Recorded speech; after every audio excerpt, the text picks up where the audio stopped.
हा नाथ हा नरोत्तम हा दयालो सीतापते रुचिर कुंडल शोभिवक्त भक्तार्चिदाहक मनोहर रूपधारीन मां बंधनात् सपदि मोचय माँ विलंबम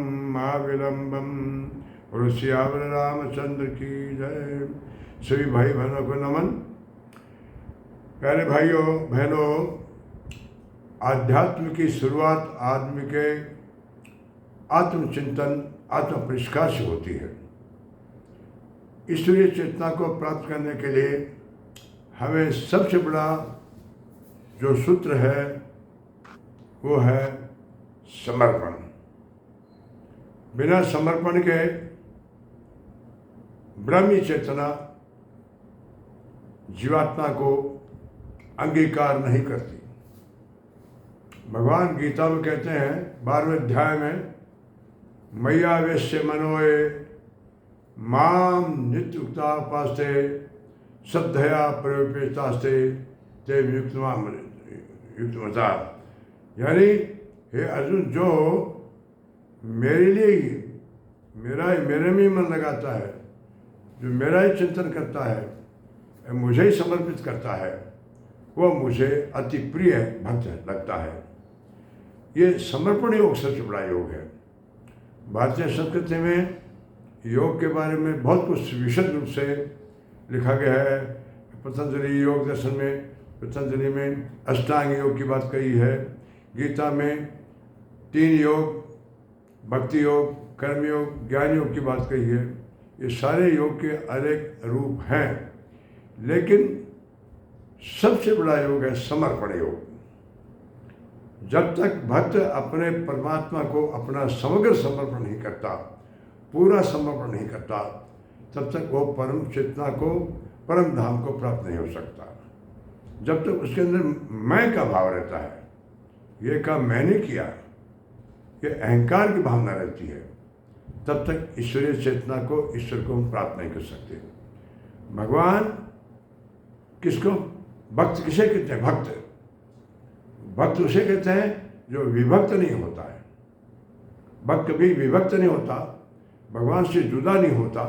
चलते फिरते, खाते पीते, सोते जगते, हरदम उसके चिंतन में ईश्वरीय समर्पण का भाव कि भगवान का मैं हूँ, भगवान मेरे हैं, मैं भगवान का हूँ, भगवान मेरे हैं। हर श्वास के साथ उस चेतना को, उस ब्रह्मी चेतना को अपने अंतरंग में धारण करने वाला भक्त ही उस परम पद को प्राप्त कर लेता है। बाकी नरक स्वर्ग तक की सीमाओं में वापस जीवात्मा जन्म मरण में आ जाती है। भगवान को प्राप्त करने वाला भक्त जो है वो उसे विलय हो जाता है। जब उसका समग्र समर्पण हो जाता है, जैसे लकड़ी का आग में समर्पण हो जाता है तो लकड़ी नहीं रहती, वो आग बन जाती है। बूंद का समुद्र में समर्पण हो जाता है तो वो समुद्र बन जाती है। इसी प्रकार से जीवात्मा का ब्रह्म चेतना में, परमात्मा में, उस परम सत्ता में जब विलय हो जाता है, समर्पण हो जाता है, तो उसका अपना अलग अस्तित्व नहीं रहता। क्योंकि गीता में लिखा है, ईश्वर अंश जीव अविनाशी। रामायण में तुलसीदास ने, ईश्वर अंश जीव अविनाशी, चेतन अमर सह सुख राशि। लेकिन वो चेतना, ईश्वरीय चेतना जिसको हम जीव कहते हैं, मल विक्षेप और आवरण, ये 3 वर्ण हैं, ये विकार हैं। मल नाम अज्ञान का है, विक्षेप नाम चित्त की चंचलता का है, आवरण नाम अज्ञान का है जिसका ढक्कन हमारे पर चेतना पर। इसको हम बिना साधना के जब तक अलग नहीं करेंगे, तब तक जीव उस मूल रूप को प्राप्त नहीं कर सकता, वो अपने स्वरूप को प्राप्त नहीं कर सकता। इसलिए हमेशा सदगुरु की शरण में रह करके, अपने अहम को गुरु के चरणों में डाल करके अगर हम ध्यान करते हैं और उसके अनुसार अपने कर्म को ढाल देते हैं और जो कुछ करते हैं वो श्री कृष्णार्पण, जो किया ईश्वर के लिए किया, मैंने नहीं किया, भगवान ने करवाया, मैं निमित्त मात्र हूँ। मुझे तो कर्तव्य मान करके मैं जो करता हूँ, जो कर्तव्य को ही धर्म मान लेता है और वो अपने स्वधर्म को सबसे बड़ा धर्म मानता है, वही व्यक्ति परम भक्त को कहलाता है। गीता में साफ लिखा है, स्वधर्मो विगुण श्रेष्ठ है। भगवान कहते हैं अर्जुन, स्वधर्म विगुण गुण रहित भी श्रेष्ठ है। स्वधर्मो विगुण श्रेष्ठ है, पर धर्मो भयावह, दूसरे का धर्म भय को देने वाला है। यह धर्म का अर्थ कोई हिंदू या मुसलमान से नहीं है, धर्म का अर्थ कर्तव्य से है।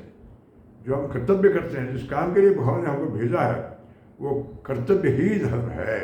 ड्यूटी रिलीजन, कर्तव्य धर्म है। अध्यापक का धर्म क्या है? ईमानदार से बच्चों को पढ़ाना। और एक सिपाही का धर्म क्या है? सुरक्षा, देश की सुरक्षा के लिए वो जो भी ये विकार युक्त लोग हैं, पापी लोग हैं, उनसे बचाना। सैनिक का, सेना के सैनिकों का धर्म क्या है? राष्ट्र की रक्षा करना।